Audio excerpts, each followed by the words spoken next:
The notification lands at 7:02 a.m. like it always does.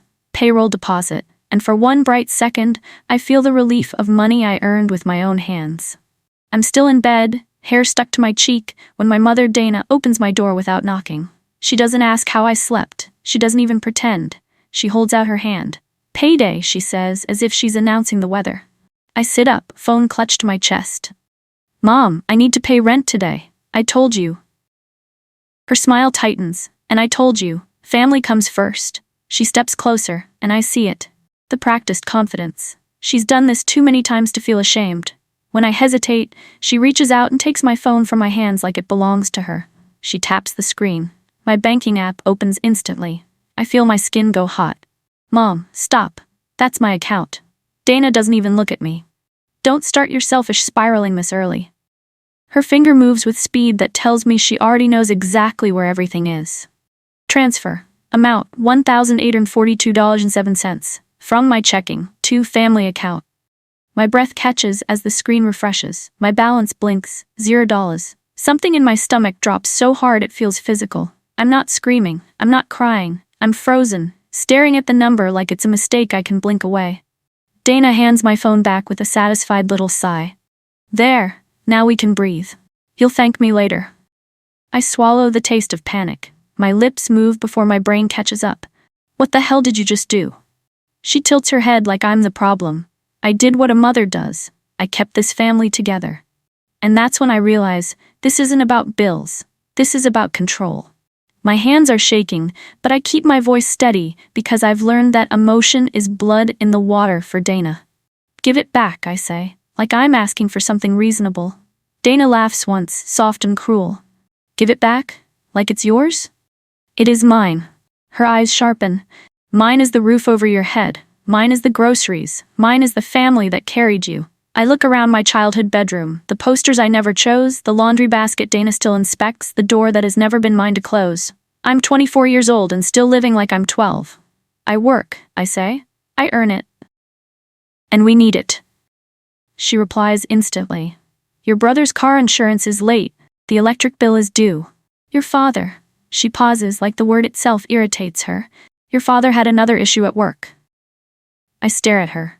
"Then why am I the only one paying?" Dana's mouth turns thin. "Because you're the only one responsible enough." It sounds like a compliment until you realize what it really means. You're the easiest one to use.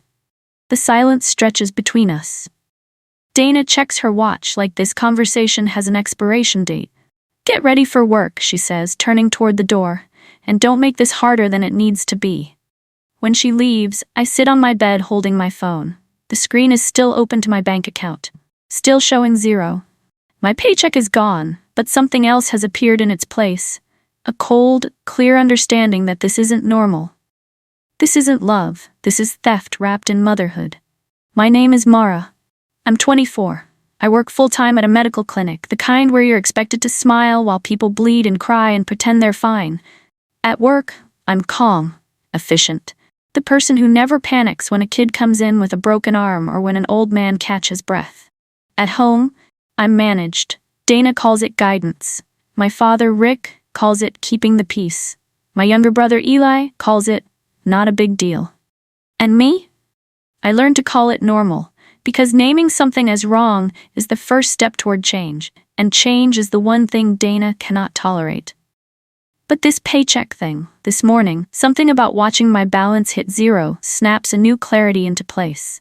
If she can take everything without flinching, then the only power I have left is what I do next. I've been handling other people's emergencies for years. Maybe it's time to handle my own. The drive to work feels different today. Every red light gives me time to think.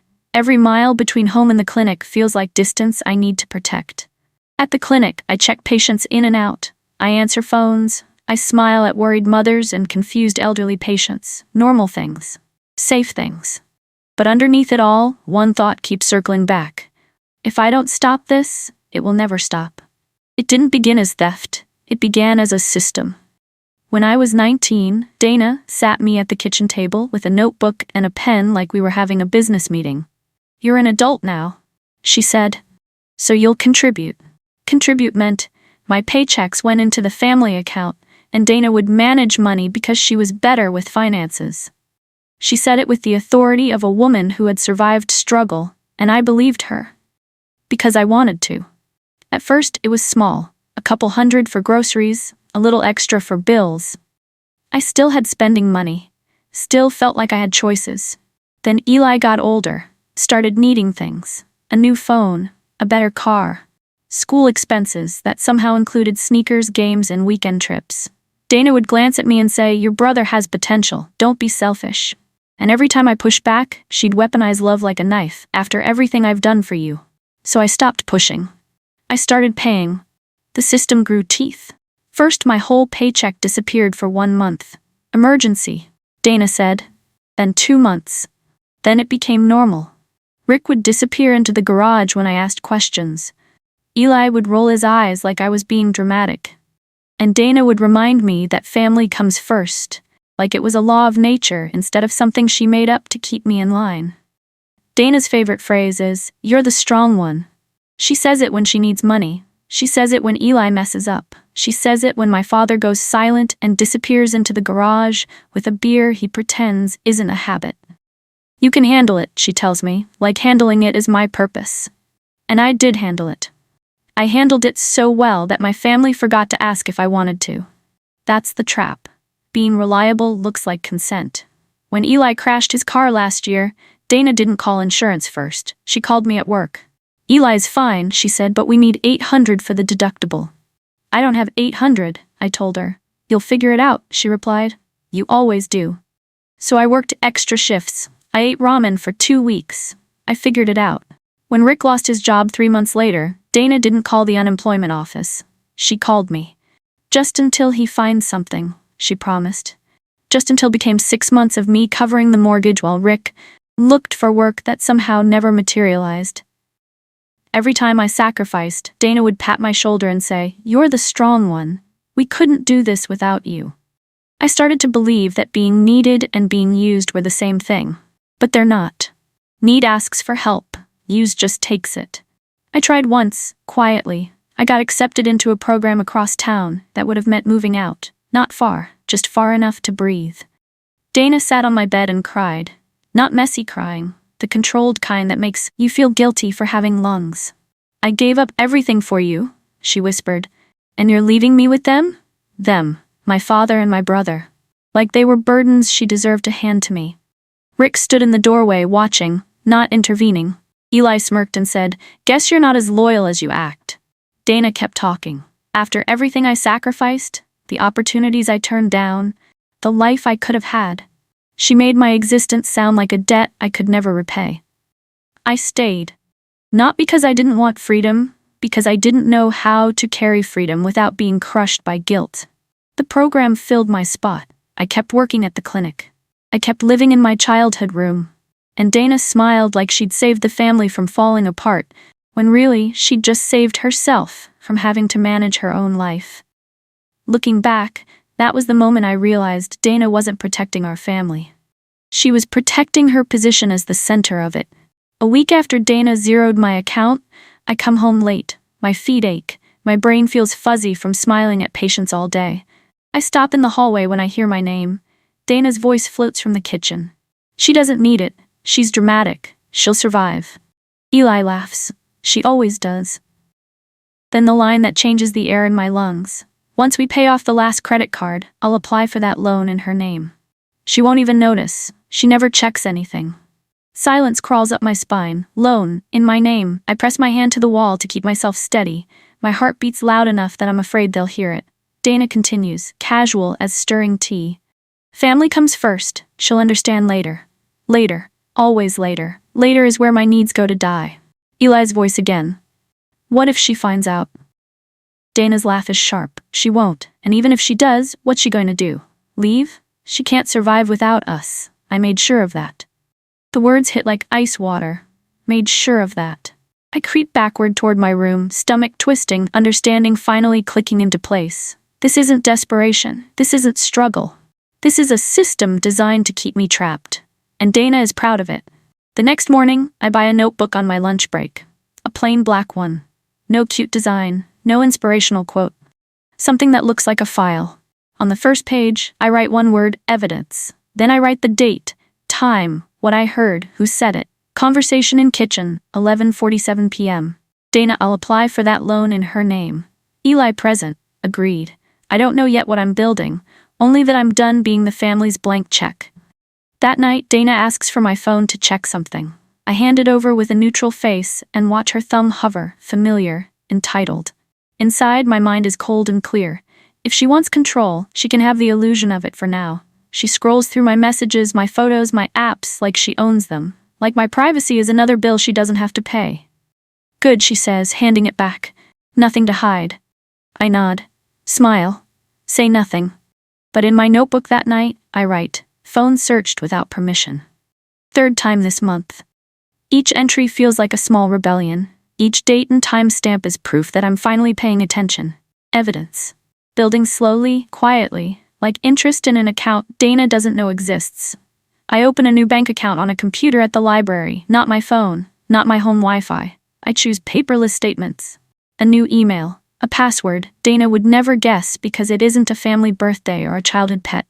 My hands shake while I do it, not from doubt, from adrenaline. I feel like I'm doing something illegal, even though the only crime here is me finally acting like the money I earn belongs to me. When the account confirmation appears, my throat tightens. It's just a bank account. Numbers on a screen, a routing code and an account number. But it feels like a door. The librarian glances over occasionally, but she's seen people apply for jobs, file taxes, handle personal business. I look normal, focused. She doesn't know she's watching someone plan their escape. I clear the browser history. I log out of everything. I walk to the parking lot feeling like I'm carrying a secret that weighs nothing and everything at the same time. At home, Dana asks about my day. Fine, I say. Quiet. She doesn't know quiet is exactly what I needed. At work, I requested direct deposit change through HR. The woman behind the desk is kind. She doesn't know she's holding my escape. You sure you want to update? She asks, typing on her keyboard. I smile, professional. Yes, I'm sure. She prints a confirmation form.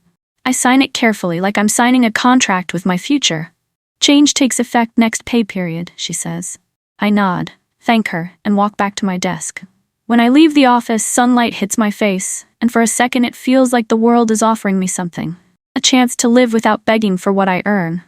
That night, Dana asks, payday's Friday, right? Yeah, I say softly. Her smile is satisfied, confident. I let her have it. Because Friday is when everything changes, and she has no idea what's coming. The irony sits heavy in my chest. Dana thinks she's trained me to be predictable. She's about to learn the difference between predictable and patient. Friday comes like a storm. I don't check my account all morning. I don't let myself hope.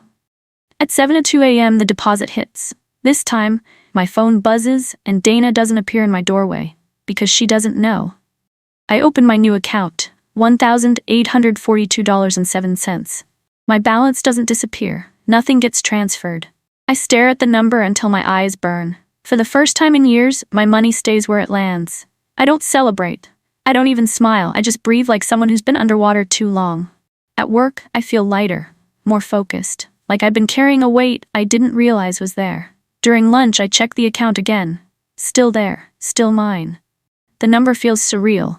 Not because it's large, because it's untouched. When I get home, Dana is humming in the kitchen. She glances up when I walk in. Good day, she asks. Very good, I say. And for the first time in months, I'm not lying.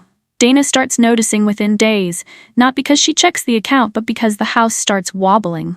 The family account doesn't refill. Bills don't magically get paid. Eli's car insurance lapse notice arrives in the mail and Dana's voice turns sharp. Mara, she calls, too sweet. Come here, honey. Honey means danger. She waves an envelope. There must be a mistake. Payroll didn't hit. I keep my face smooth. It hit. Her eyes narrow. Then why isn't it in the family account? I tilt my head. Why would it be? The silence that follows is thick, heavy. Dana's mouth opens slightly, like she's forgotten how to form words. Because, she says slowly, that's how we do things. You do things, I correct gently. I work, I earn, I keep. Dana's smile twitches like she's forcing it into place. Because family comes first. I nod slowly. I agree. Then I walk away, leaving her standing there with a bill in her hand, like it's the first time consequences have ever spoken to her. Behind me, I hear her calling Rick's name. Panicked, urgent. The sound of my family's world tilting makes me feel something I haven't felt in years. Powerful. Dana calls a family meeting, the way a judge calls court. Rick sits at the table looking exhausted before anyone speaks. Eli sprawls in his chair, confident, bored. Dana folds her hands. We need to discuss your behavior. My behavior. Like keeping my paycheck is a crime. I'm not giving you my money anymore, I say calmly. Dana's eyes flash. You live here. I pay rent, I say. Eli laughs. Not enough. Dana leans forward, voice low. You're being selfish. We have needs. I meet her gaze. So do I. Rick finally speaks weakly. Let's not fight. Dana snaps at him without turning. Stay out of it. Then she turns back to me and says the line she thinks ends every conversation. After everything I've done. I cut in, quiet. You don't get to invoice me for being my mother. Eli sits up, offended. Dana's face hardens, and I realize this isn't a family meeting. It's an attempted hostage negotiation. But they're using guilt as the weapon, and guilt only works if you believe you've done something wrong. I haven't. I've done something right. The next morning, Dana enters my room holding my phone bill and my insurance documents. If you won't contribute, she says, then you don't get benefits. I stare at her. You're threatening me. I'm teaching you consequences, she replies smoothly. Like I always have. I almost laugh, because I can finally see the shape of the truth. Dana doesn't want money. She wants obedience. Okay, I nod once. And for the first time, her confidence wavers. Because my okay isn't surrender, it's acceptance. You can take me off the phone plan, I say calmly. I'll get my own. Dana blinks. Mara, and the insurance, I'll handle that too. Her mouth opens and closes. She expected me to beg, to cry, to promise to be good. Instead, I'm agreeing to her punishment like it's a gift. You can't afford, she starts. I can, I interrupt. That's what you never wanted to admit. The documents shake slightly in her hands. You're choosing yourself over family, she whispers. I look at her, really look. At the fear behind her anger. At the desperation she's trying to dress up as authority. Yes, I say. I am. At work, between patients, I pull up my credit report on my phone. My hands go cold. There's a credit inquiry I don't recognize. A new card opened 2 months ago. In my name. My vision blurs for a second, not from shock. From anger so sharp it feels clean. I step into the bathroom, lock the stall, and breathe. Then I take screenshots. Then I open my black notebook. Evidence. Date. Time, account number, the address attached to it, my home. Dana didn't just take my paycheck, she took my identity. The pieces clicked together with horrible clarity. The overheard conversation about loans, the credit card I never applied for, the confidence in her voice when she said, she won't even notice. My credit report shows a $3,200 limit. Current balance, $2,847. I scroll through the transactions, gas stations, grocery stores, Eli's insurance payment, Rick's truck repair. My identity financing their comfort while I ate ramen and worked extra shifts. The anger I feel is so pure, it's almost peaceful. Because now I know exactly what I'm fighting. That night, I pretend I'm tired. I move quietly. I listen.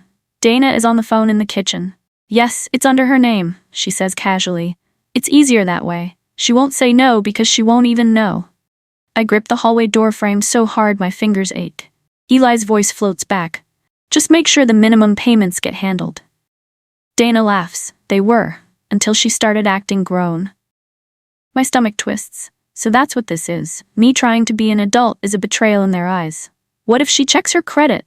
Eli asks. She won't, Dana says confidently. She never checks anything. I've been managing her finances since she was 19. She doesn't know how. The condescension in her voice makes my jaw clench. And if she does, he presses. Dana's voice turns cold. Then we remind her how much this family has done for her. Guilt works better than logic with girls like her. Girls like her. Girls like me. Compliant, grateful, trained to put everyone else first. But standing in that hallway, listening to my mother plot against me with my brother's approval, I feel something new growing in my chest. Not rage, strategy. The next day on my lunch break, I call the bank associated with the card. My voice is steady. I sound like a woman ordering coffee. Hi, I say. I need to report an account opened fraudulently in my name. The representative asks questions. I answer them cleanly. Date of birth, social security number, address, mother's maiden name. They ask if I know who did it. I pause. I have reason to believe it was a family member. There's a silence on the line, professional, careful. We deal with this more often than you might think, the representative says gently. Family fraud is unfortunately common. The validation hits me like relief. I'm not crazy. This happens. We'll open an investigation, she continues. You'll receive an affidavit in 5 to 7 business days. You'll need to sign it and return it with any supporting documentation. I hang up and stare at the wall. My hands shake now, not because I'm scared, because once you name something, you can't unname it. And I just named what Dana did to me. Fraud. Dana senses my distance like a predator senses hesitation. She tells Rick I'm acting unstable. She tells Eli I'm selfish. She calls my aunt and says I'm being influenced. One night, I come home to my Aunt Lena sitting at the table, arms crossed. Mara, she says, your mother says you're withholding money. I sit down slowly. She took my paycheck. Lena frowns. She said you agreed. I open my phone. I show her the transfers, the dates, the amounts, the zero balances. Lena's mouth parts slightly. She also opened credit in my name, I add softly. The room goes still. Dana appears in the doorway, face tight. Don't fill her head with lies. I look at my aunt. Ask her why my credit report has her address on it. Dana's eyes flicker, just a flicker, but it's enough. Lena doesn't speak for a long moment. She's looking between Dana and me like she's seeing something for the first time. Then she stands, slowly, and says something Dana has never heard from family. Dana, what did you do? The question hangs in the air. Simple, direct, impossible to deflect. Dana's mouth opens, but no words come out. Dana's voice turns high and furious. You're all turning on me. Lena's voice stays calm. I'm asking a question. Dana stares at me like I'm poison. You're trying to ruin me. I tilt my head. No, I'm trying to stop you. Rick finally looks up. His face is pale, confused, like he's waking up from a long sleep. Dana, he says quietly, did you open something in her name? Dana snaps. Of course not. But her eyes don't meet his. And in that tiny moment, my father sees what I've been living with. Dana's truth is whatever keeps her in control. Lena pulls out her phone. Show me your credit report, she says to me. I open the app, hand her the phone. Lena scrolls. Her face hardens. Dana, this card was opened from your home address, with Mara's information. That doesn't prove anything, Dana says, but her voice is smaller now. It proves enough, Lena replies. Rick stands up from the table. For the first time in years, he looks at Dana like she's a stranger. You used our daughter's credit? His voice is shocked, hurt. Dana's carefully constructed world starts crumbling around her. And I realize, the truth doesn't need me to fight for it. It just needs space to breathe. An email comes to my private account, fraud investigation documentation request. They want proof of residence, proof of employment, confirmation of unauthorized access. I send them everything I have, screenshots, the overheard notes from my journal, the dates of the transfers. And then they ask one more thing. Do you feel safe at home? My throat tightens, because that question is the first time an adult has asked me what Dana never did. Am I okay? I type back, no. 3 letters. 1 word. The simplest truth I've ever written. The response comes within an hour. We're expediting your case. A victim advocate will contact you within 24 hours. Victim. Another word that clicks into place. I'm not a bad daughter, I'm not ungrateful, I'm not selfish. I'm a victim of financial abuse by someone who was supposed to protect me. The clarity is sharp and clean. Like breathing after holding your breath for years. When the victim advocate calls, her voice is kind but professional. She asks careful questions. She doesn't sound surprised by any of my answers. Financial abuse by family members is more common than people realize, she tells me. You're not alone in this. Not alone. For the first time in years, that's how I feel. I don't pack dramatically. I don't announce anything. I take clothes to wash and leave them in my car. I move important documents out in a folder at the bottom of my work bag. I secure my birth certificate from Dana's filing cabinet while she showers, hands trembling, stomach sick but face calm. Then I sign a lease on a small studio across town. When I get the keys, they're cool metal in my palm. This isn't rebellion, this is survival. The studio is tiny, a kitchenette, a Murphy bed, 1 window that faces east, but it's mine. The lock works. The lease has only my name on it. I move my things slowly, carefully, a few items at a time. Nothing dramatic. Nothing that would trigger Dana's radar until it's too late for her to stop me. My notebook comes with me, my evidence, my new bank account information. I leave behind anything that connects me to their emergencies, their bills, their crises. I'm not running away from my family, I'm running toward myself. The day Dana notices my room looking emptier, she blocks the hallway. "Where are you going?" she demands. I keep my voice gentle. "Out." "With what money?" she spits. "You can't do anything without us." I look at her. Really look. Dana's fear is dressed up as anger, but it's fear, because she can feel her control slipping like sand. "I can," I say softly. "That's what you never wanted to believe." She lunges for my phone.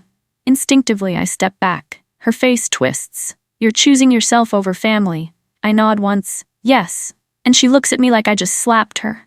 "After everything," she starts. "Everything you did to me," I finish. "Not for me, to me." The distinction hits her like a physical blow. "You used my credit," I continue quietly. "You took my paychecks. You made me believe I owed you my life." "I protected you," she whispers. "You controlled me," I correct. "There's a difference." Dana's eyes fill with tears, but they look calculated. "Performed. Please don't go," she says, reaching for me. I step back again. I already have. 2 days after I move, Dana calls from an unknown number. I answer, curious. Her voice is shaking. "Mara, what did you do?" I sit on my new bed, in my new apartment, with my own locked door and my own silence. "What happened?" I ask calmly. "The bank froze the family account," she whispers, panic rising. "They said there's an investigation. They're asking questions about credit cards." I let the silence stretch. Dana's breathing is ragged. "Tell them it was a mistake."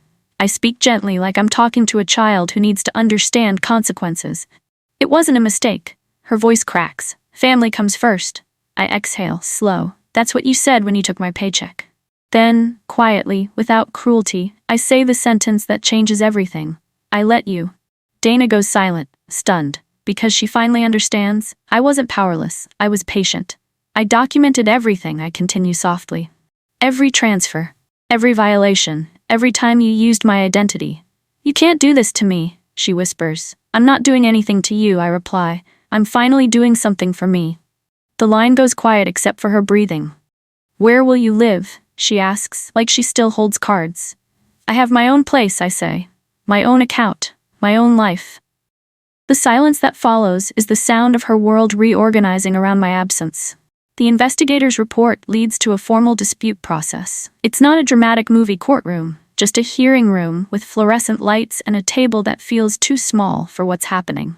Dana shows up in her good mother outfit. Neat hair, soft cardigan, eyes that look wounded on purpose. She tries to cry. She tries to claim misunderstanding. She tries to say she was just helping. The person overseeing the case asks a simple question. "Did Mara authorize the account?" Dana stutters. I slide my evidence forward. Timestamps, emails, credit report, recorded statement from the bank. Paper doesn't care about Dana's performance. Dana's lawyer whispers to her. Her face drains. The decision lands clean and final. The fraudulent account is removed from my credit. Restitution is ordered. Dana is flagged by the bank. It's not flashy, but it's real. And Dana can't talk her way out of real. Afterward in the parking lot, Dana approaches me one last time. "You destroyed our family," she says. I look at her. Really look. At the woman who taught me that love meant giving until it hurt. Who made me believe my worth was measured in what I could provide. "No," I say quietly. "I saved myself from a family that was destroying me." She opens her mouth to argue, but I'm already walking away. Toward my car, my apartment, my life that finally belongs to me. Months pass. My studio becomes home. A small kitchen I fill with groceries I chose, a couch I bought with money I kept, a silence that feels like safety instead of abandonment. I get promoted at the clinic, not because I proved anything, because I was always good. I was just finally working without my life being drained behind the scenes. Dana texts sometimes. Long messages. Soft apologies with sharp edges. I did what I had to do. You know how hard it was. You don't understand pressure. I don't argue anymore. I don't beg her to see me. I simply reply with the boundary that rebuilt my life. I love you, but I won't be controlled. Rick starts calling on his own, quiet conversations. He sounds older than he used to, like he's realizing how much he let happen because it was easier not to look. Eli doesn't call at first. When he finally does, his voice is small. He asks for help. I say no, calmly, without anger. Because my dignity isn't revenge, it's my new normal. And the last time I see Dana in person months later at a family gathering, she watches me walk in, steady, composed, no fear in my face. Her eyes follow the car keys in my hand, the confident way I move, the way I don't flinch when she speaks. She opens her mouth like she wants to say family comes first again. But the words die before they reach her tongue. Because she knows now, family can't come first when it's built on one person being last. So tell me, if the person who raised you kept taking from you and calling it love, would you keep paying for your place in their life? Or would you do what I did? Stay calm, build proof, and let the truth be the thing that finally sets you free.